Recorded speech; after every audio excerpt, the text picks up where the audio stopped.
বন্ধুরা ভ্যালেন্টাইনে মিতালি আজকে special recipe বানিয়েছে আমার জন্য। চলুন দেখে নি কি কি বানিয়েছে। বলো কি কি বানিয়েছে মিতালি। বেশি কিছু বানাইনি, সুইট কর্ন মটরশুঁটি সমস্ত কিছু সবজি দিয়ে এখানে ফ্রাইড রাইস বানিয়েছি। এই দেখো একদম ধোঁয়া ওঠা ফ্রাইড রাইস। ফ্রাইড রাইস কি সুন্দর লাগছে দেখতে, খেতেও দারুণ হবে। একদম ঝুরঝুরে কি সুন্দর। দেখো প্রত্যেকটা আনাজগুলো দেখা যাচ্ছে ঠিকঠাক, দেখো আর একটা গন্ধ দারুণ এসছে। আর এখানে তোমার পছন্দের ড্রাই চিলি চিকেন বানিয়েছি, আর চিলি চিকেনটা আজকে ইউনিক ভাবে বানিয়েছি। দেখো এই ও দেখো বাস, একদম বল বল বল বল। হ্যাঁ হ্যাঁ দারুণ আছে তো। কোনো মিশাইনি, মানে জাস্ট আমি ড্রাই চিলি চিকেন খুব ভালোবাসি। হ্যাঁ কারণ খুব আর সঙ্গে হচ্ছে এই যে ফ্রাইড রাইস, ও জমে গেল।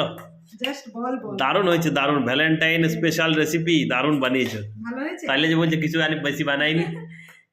এটাই মানে দুটো আইটেম, জাস্ট দুটো আইটেম। এটাই তো আমার একদম প্রিয় জিনিস। বেশি কিছু বানাতে পারিনি। দেখো চিলি দিয়ে দারুণ হয়েছে বন্ধুরা, দারুণ বানিয়েছে। এবার খেয়ে বলো কেমন হয়েছে। একদম একদম খেয়ে বলো। অবশ্যই আজকে ভালোবাসার জন্য বলবেই দারুণ, কিন্তু খেয়েও বলতে হবে যে কেমন হয়েছে টেস্টটা।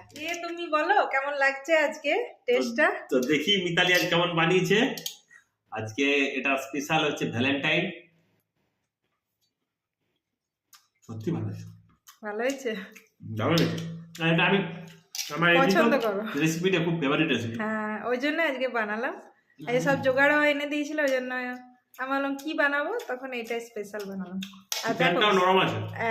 এটা ম্যারিনেট করেছি প্রায় 6 থেকে 7 ঘন্টা এই ম্যারিনেট। চিকেনটা একদম নরম চিকেন।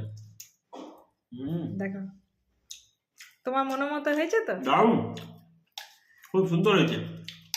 তো বন্ধুরা মানে যাই হোক, খুব আনন্দ পেয়েছে, এটাই একটা বড় ব্যাপার। তো আপনারাও আপনাদের প্রিয়জনদের জন্য এইভাবে ভ্যালেন্টাইন কেন, প্রত্যেকটা দিন প্রত্যেকটা মুহূর্ত এইভাবে কাটান আর ফ্যামিলির সাথে এনজয় করতে ভুলবেন না।